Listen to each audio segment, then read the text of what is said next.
Have you ever had an instant connection to a game because something about it was just different than all the rest? Almost special in a way that's indescribable. A package of so many unique elements that are done so well that it's actually hard to encapsulate what you love about it so much. That secret sauce that is so difficult for game developers to get right.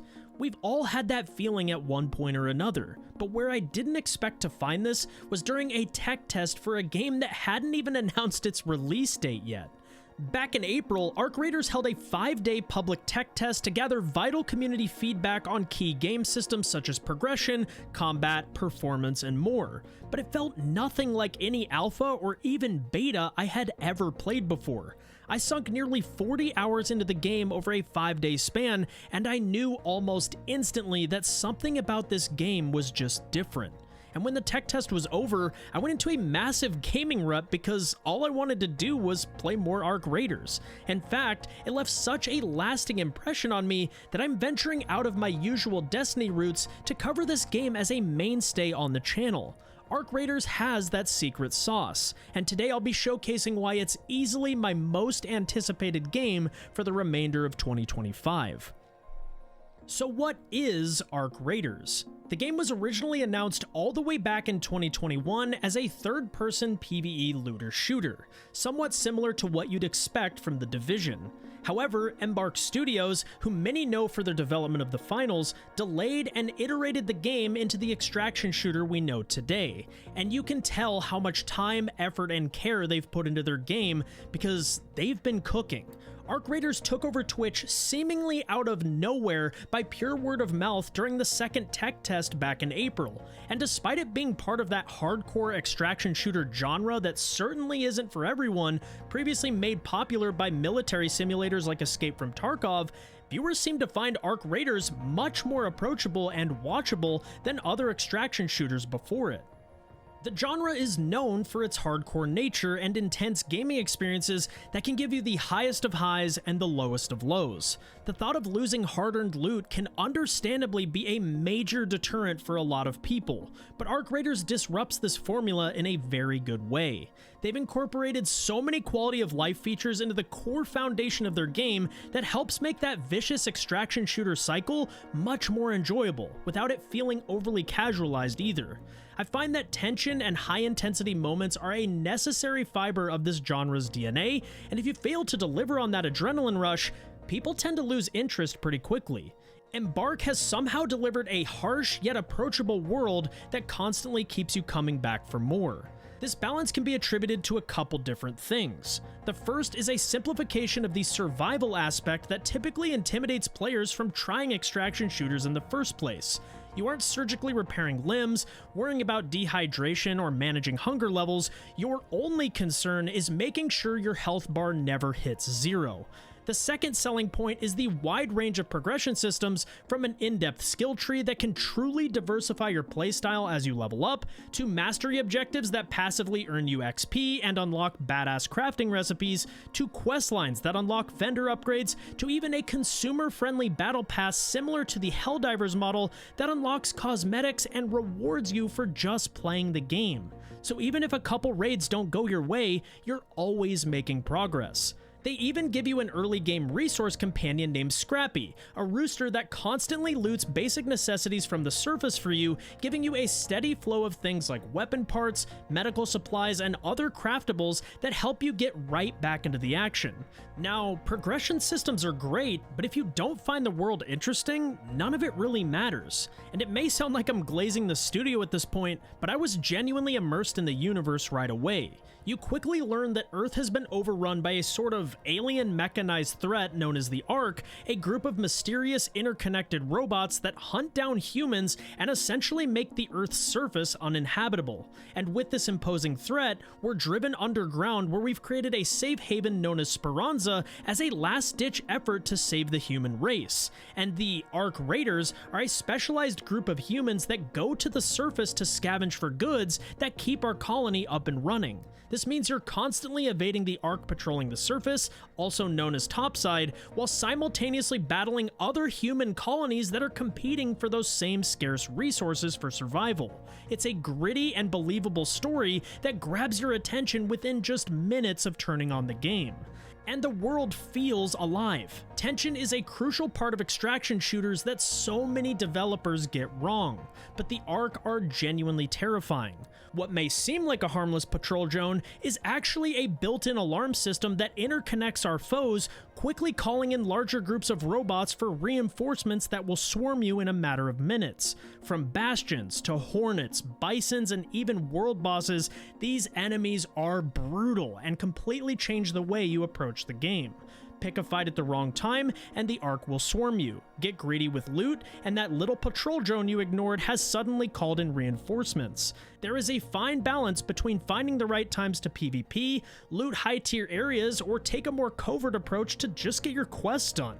There are several cues that you can use to identify enemy player positions, such as car alarms, metal detectors, swarms of birds, alerted Ark forces, and even enemy flares in the sky that indicate when a player's been downed. And as you become more experienced at reading this information, the easier the game becomes, giving a sense of skill expression for how you maneuver about the map. And the maps themselves are beautiful. They take full advantage of Unreal Engine 5, giving us massive explorable landscapes with dynamic weather and post-apocalyptic vibes that actually feel believable. It's not overly decayed or grayscaled like in other games, it's weathered, overgrown, and eerie in the best of ways. The maps are large enough to give a healthy balance between PvE and PvP, and are dense enough to make the world feel truly immersive. In fact, almost every building you see on the horizon is explorable space. It's not just a bunch of empty POIs with filler in between, it really does leave a ton of room for exploration.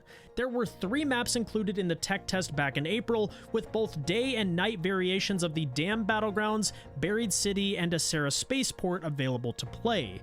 A 4th map known as the Blue Gate has been teased repeatedly by the developer, so I think it's safe to assume that we'll have at least 4 maps at launch on October 30th. It's also worth noting that these maps have dynamic extract timers that change every single raid. This helps randomize the flow of the maps a bit and prevents extract campers from sitting in one place for an entire game. It's honestly one of the better mechanics I've seen in an extraction shooter to date, and one of the coolest details about Ark Raiders is the fact that you get a post-action report that literally showcases everywhere you've traveled on the map, which enemies you encountered, the type of loot you picked up, and so much more. It's a small thing, but it's one of many that really adds up to make for a unique gaming experience. And then we have the world bosses. This is such a cool wrinkle in the extraction shooter genre because these aren't your typical map bosses you'd see in games like Escape from Tarkov. These are massive raid boss level enemies that typically require coordination across several teams to take down. And as you can imagine, this presents a unique dynamic that forces enemy teams to either work together or betray each other in hopes of taking all of that loot for themselves, which only amplifies that tension the world has to offer. The Queen is incredibly strong and has multiple attacks that can easily wipe entire squads in a matter of seconds. The fact that there was a world boss in the tech test is insane in its own right, and I get hyped thinking about what types of enemies and mechanics they've been holding close to their chest because they don't want to spoil them for the full launch of the game. There are so many ways Embark can go with this, and that alone gets me so excited for launch. Similar to the way people feel about extraction shooters, third-person gameplay can also be a major turnoff for a lot of players. I'm an FPS enjoyer at heart, but the gameplay was honestly so good that I didn't really think about it while playing. As hard as it can be to try and set aside those preconceived notions, I genuinely encourage you to give this game a chance. It feels polished, the gunplay reminds me a lot of the peak OG Dark Zone days in The Division, and the movement is just a cherry on top. Between mantling, sliding, rolling, grappling, and even ziplines, there is so much skill expression here, and it just makes the game fun to play. It doesn't take itself too seriously, and that's what I think makes it so special. Before I go, I'm going to rapid fire some of the intricate details that really stood out to me, starting with the game's sound design. If I had to give a direct comparison, I'd easily put it in the same tier as Battlefield 6, and that may sound crazy, but Embark genuinely cooked here. From enemy sound cues, to environmental ambiance, to even the subtle crack of an enemy shield, they absolutely nailed it. They even dropped a Soundscapes audio compilation on their YouTube channel last week that's already approaching 100,000 views, and these are some of my favorite audio bits from that video as a sneak peek of what I'm talking about.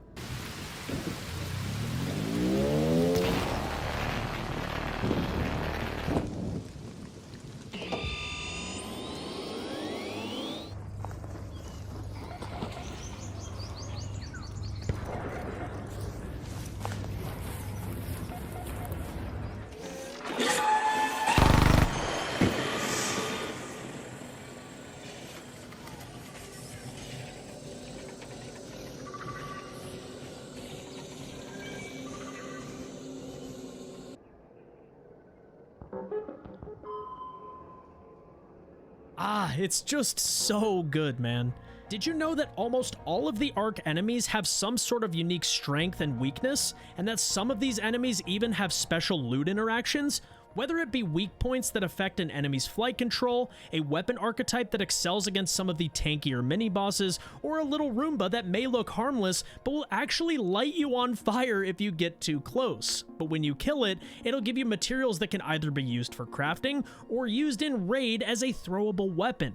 And did you know that if you lose a fight with one of these enemies and get down near an extract, you can actually crawl into the elevator and use this unique interaction to successfully extract while downed?